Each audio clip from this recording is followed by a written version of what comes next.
भगवान श्री कृष्ण जो हैं उपमन्यु जी से जब प्रश्न पूछा तो उपमन्यु जी ने भगवान भोले बाबा की आराधना का पथ बताया। पहले तो अपनी कथा बताई कि महाराज हमको कितने से अल्प समय में ही भोले बाबा प्रसन्न हो गए। हम तो केवल दूध दही के चक्कर में गए थे, पर उन्होंने पूरा सागर ही, समुद्र ही दूध का हमें प्रदान कर दिया। उनसे बढ़कर कृपालु कोई नहीं हो सकता। और आप मुझसे पूछ रहे हैं, पर मुझे ये शंका है कि महाराज आपको हम कैसे उपदेश करें। आप तो साक्षात भगवान भोले बाबा के प्रिय भी कहे गए हैं और उनके भक्त भी कहे गए हैं। यहाँ पर उपमन्यु जी ने भगवान श्री कृष्ण को जो संबोधन किया है वो वैष्णव कह करके नहीं किया है।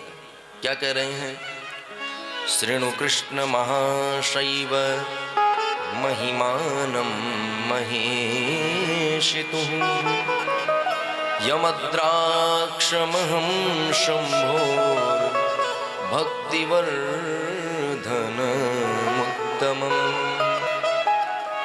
यहाँ पर महाशैव कह करके संबोधन किया है उपमन्यु जी ने। उपमन्यु जी कौन है? भगवान भोले बाबा के भक्त हैं। तो भोले बाबा के भक्त जो होते हैं उनको शैव कहा जाता है। भगवान रामकृष्ण जो हैं विष्णु भगवान के अवतार हैं, उनको वैष्णव कहा जाता है। भगवती अंबिका के जो भी स्वरूप का आराधन करते हैं उनको शाक्त कहा जाता है। और जो स्वयं शैव है उपमन्यु जी महाराज भोले बाबा के भक्त, वो भगवान कृष्ण को महाशैव कह करके संबोधन कर रहे हैं। शैव तो माना ही, उसमें भी विशेषण लगा दिया। तो बोले महाराज आप तो परम महाशैव हैं, भगवान भोले बाबा के भक्त हैं, सब कुछ जानते हैं, फिर भी आपने मुझसे पूछा है तो मेरा कर्तव्य है कि आपका मार्गदर्शन करूं। उपमन्यु जी ने कहा महाराज आपके सबसे प्रिय हैं भोले बाबा, और आप यदि उनका आराधन करेंगे तो मुझे विश्वास है कि मात्र 16 महीने में ही वो प्रसन्न हो जाएंगे और प्रसन्न होकर के आपको अभिष्ट फल प्रदान करेंगे। केवल 16 माह में सारा विधान भगवान भोले बाबा की आराधना का उपमन्यु जी ने कृष्ण भगवान को बताया। और जैसे ही भगवान ने विधान का श्रवण किया तो वही वेश धारण कर लिया। जिस देवता का आराधन करना हो उन्हीं के अनुकूल आपको बनना पड़ेगा। अभी चर्चा की ना, अनुकूलस्य संकल्प है। तो भोले बाबा का आराधन करना हो तो क्या करना पड़ेगा? बोले दंडी मुंडी स्वरूप धारण करना पड़ेगा।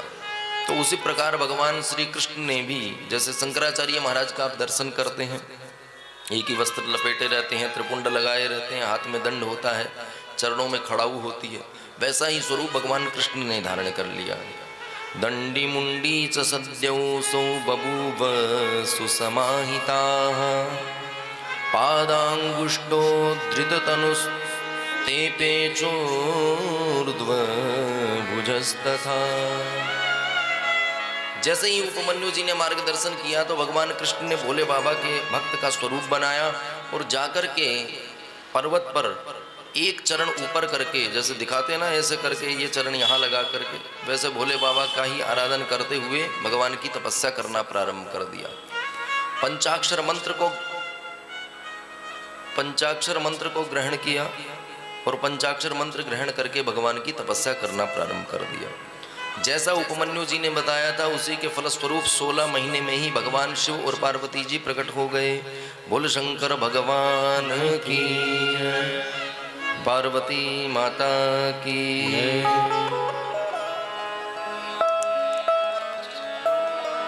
तो भोले बाबा जैसे ही प्रकट हुए, भगवान कृष्ण की आंखें खुली तो प्रणाम करके कहने लगे, महादेव मैंने आपका आराधन किया है और जिस किसी इच्छा से आराधन किया है वो इच्छा पूर्ति आप करिए।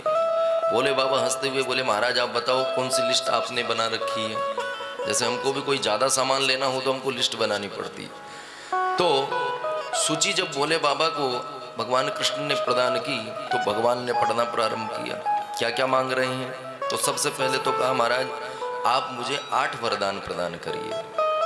कौन कौन से 8 वरदान मांगे? सबसे पहले तो मांगा कि महाराज मेरी नित्य धर्म में मति रहे, कभी भी मैं अधर्म का अनुसरण नहीं करूं, चाहे जैसी परिस्थिति हो, जितना भी कष्ट हो, धर्म के मार्ग पर मैं चलता रहूं, मेरा यश जो है वो अटल बना रहे।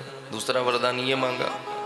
और तीसरा वरदान मांगते हुए कहते हैं, प्रभु आपका सानिध्य मुझे सदा सर्वदा प्राप्त होता रहे, मैं चाहे जितना भी व्यस्त रहूं पर आपकी शरण में रहूं, आपका भजन पूजन कभी न छूटे। और चौथा वरदान मांगा कि महाराज सानिध्य में रहने का भी ये अर्थ नहीं कि कभी समय मिला तो रुद्राभिषेक कर लिया, कभी बिल्वपत्र चढ़ा दिया और कभी षोडशोपचार राजोपचार कर रहे हैं। स्थिर भक्ति प्रदान करें, कभी भी भक्ति में न्यूनता या अधिकता नहीं हो, स्थिर भक्ति हो, सदा आपका पूजन करता रहूं। और पांचवा वरदान मांगा महाराज मुझे 10 पुत्र प्रदान करें।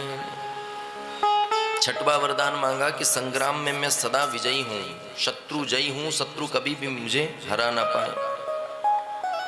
और सातवां मांगा कि मेरा तिरस्कार ना हो। और आठवां मांगा कि मैं योगियों का भी प्रिय हो जाऊं।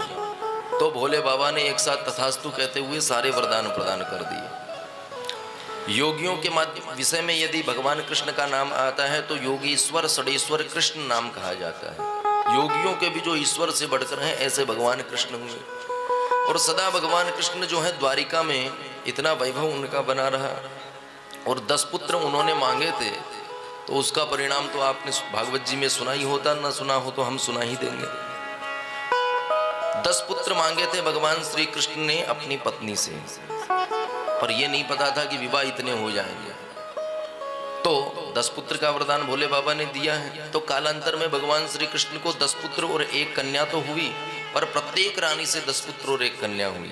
16,108 रानियां हैं और सबसे 10-10 पुत्र और 1 पुत्री भगवान श्री कृष्ण को हुई है। अब आप विचार करिए कितनी संख्या पहुंच गई होगी।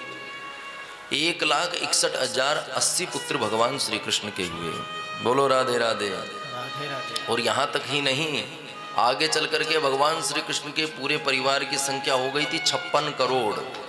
बोलो राधे राधे। भागवत जी में बड़े विस्तार से वर्णन है।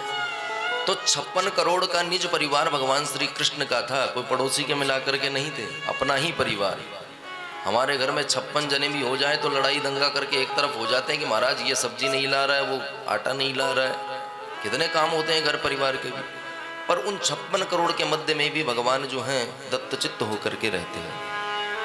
भगवान को 8 वरदान भोले बाबा ने प्रदान किए। तो माता पार्वती भी कहने लगी, हे केशव, 2 वरदान का खाता आपका शेष रहा है, आपने जितनी तपस्या की है उसके हिसाब से 2 वरदान मैं भी प्रदान कर सकती हूँ।